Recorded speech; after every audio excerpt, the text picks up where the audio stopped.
What if I told you I think I stumbled on the best kept secret in hi-fi stereo? And no, it's not the popularity of the Harman Kardon 730 Twin or how good the ADS L810 sound. And in actuality, it's about the rebirth of a format that was definitely considered dead. It actually didn't even really grow legs when it first came out. And there's also a way that you can experience this for yourself for cheap. No, it's not 8 tracks. It's not reel to reel. This is going to be a lot of fun. Here we go. And this video is brought to you by skylabsaudio.com. T-shirts, hats, slip mats, products by Wharfdale, Cambridge, Reagan. We really appreciate you supporting our small business here in West Des Moines, Iowa, and I thank you. So part of my job as a small business owner, I really need to kind of keep my pulse on trends. You know, what's selling, what's not. Because if I buy a bunch of inventory that nobody wants, it's essentially a death sentence to our business. Trust me, I've done it several times. And at this point, we are all aware that CDs and physical media are making a comeback. The amount of people in our store flipping through the CDs has really grown a lot. And this got me thinking I should look through our music distributors, see who has CDs, what the prices are. Maybe we should start carrying new CDs. So I jumped on the Acoustic Sounds website just to see what they're offering, and usually the first thing I do is go over to their top 50 bestsellers list. I want to see what's hot, what's selling, what I should be buying and stocking in the store. And I couldn't believe what I was seeing. 6 of the 15 best-selling items at Acoustic Sounds were SACDs. And I had been aware that Acoustic Sounds was offering these, but I think most of you would agree. I think of Acoustic Sounds for vinyl records. So to see this many SACDs in the top 15, to say I was shocked would be a definite understatement. So being that I consider Chad a friend, I thought, well, I'll just ask him, because I do think this is pretty telling for the possibility that SACDs might be more popular than we think they are. So I asked him. Chad, give me a real quick soundbite on SACDs, man. Are they coming back? I need it for a video. Are they coming back? They never went nowhere. They probably aren't ever going to outsell when they first came out. I'm just seeing so many SACDs on your top 15 or your top 50 bestsellers. I mean, maybe it's a trend that I haven't realized. It's kind of like I say blues is coming back, and people say, well, it never went anywhere. You don't need a sound clip from me or a sound bite to say, this is the #1 seller on his website. This is the #3 seller on his website. This is the #10 seller on his website. People are buying SACDs. I didn't know.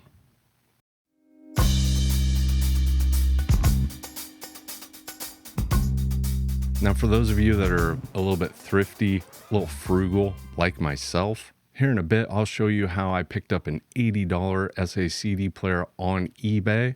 But real quick, let's look at why this format failed. And maybe that'll help you decide if SACDs are something you should try, like me.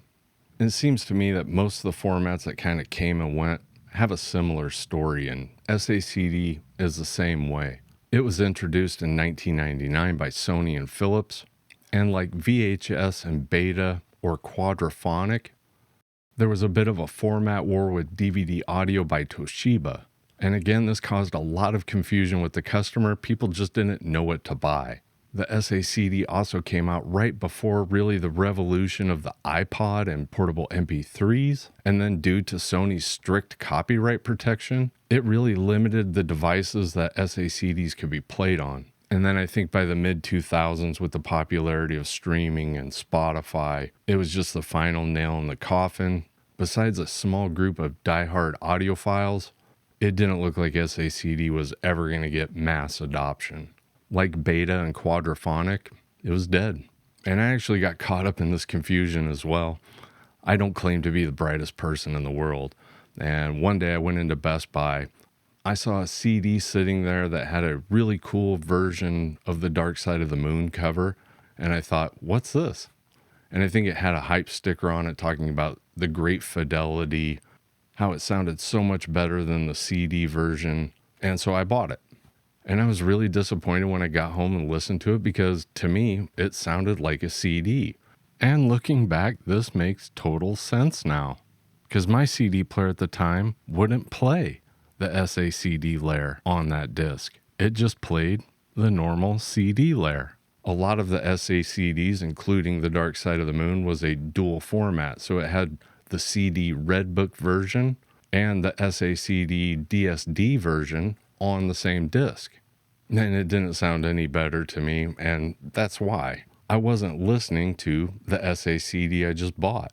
The thought of going out and buying another CD player when I already have a CD player in my DVD player, my computer, my car, everywhere else, just to play this one SACD, I just gave up. So I have to admit, last week at the age of 51 was the first time I ever heard an SACD.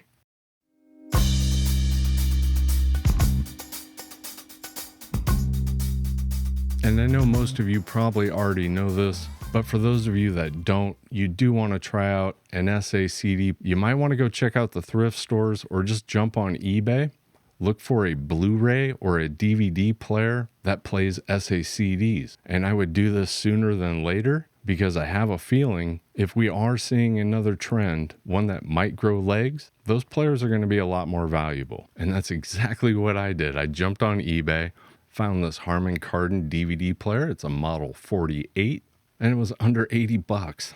It does have a few issues that I would kind of expect from a 20-plus-year-old DVD player. You've got sticky buttons that sometimes aren't responsive. The disc drawer is a little bit sluggish sometimes. After using it for a while, it does seem to open and close a lot better. But when I first turn it on, sometimes I have to give it a little bit of help to get the drawer to open. I did go in, clean all the contacts, and I did re-grease the drawer. However, it didn't fix it. But I can live with that. I did pick up a $15 original remote, so I can still skip tracks and stuff like that if those buttons become more problematic. And I do have a couple recommendations for you if you are going to get on eBay and look for a DVD player or a Blu-ray player. Personally, I would make sure it has a display so I can navigate through the tracks. Some of these Blu-ray and DVD players didn't come with a display because they knew most likely you were going to plug that player into your TV and you'd have a display you could read across the room. And unfortunately, that really strict copyright protection that Sony implemented back in the day is still kind of an issue today. If a really good DAC is important to you, you're probably going to want to do your research when you're looking for a used DVD player, Blu-ray player to buy. Because using an outboard DAC, it's just not that easy of a solution, unfortunately.